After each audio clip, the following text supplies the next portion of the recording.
10 பெரிய மலைகளையும் பாரப்பெரும் தலைகளாக தந்து ராவணனாக கும்பகர்ணன் போன்ற தம்பியரோடு நீ பிறந்து வாழ்ந்திருந்தாய்.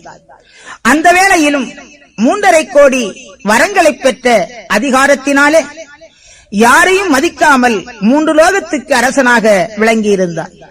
அப்பொழுது நான் அந்த திரேதாயுக தர்மத்தை நிலைநாட்ட ஸ்ரீராம அவதாரம் எடுத்திருந்தேன்.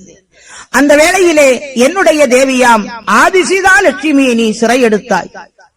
தேவியை விடு என்று தூதனை அனுப்பினேன்.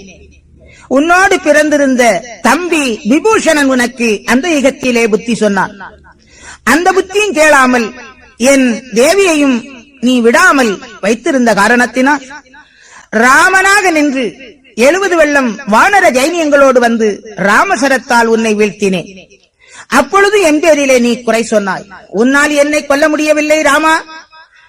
என்னுடைய தம்பி ஒருவன் விபூஷணன் உன் பக்கத்திலே உன்னை சார்ந்து நின்று என் உயிர்நிலையை உனக்கு அடையாளம் காட்டி தந்தான் என்று நீ குறை சொன்னாய்.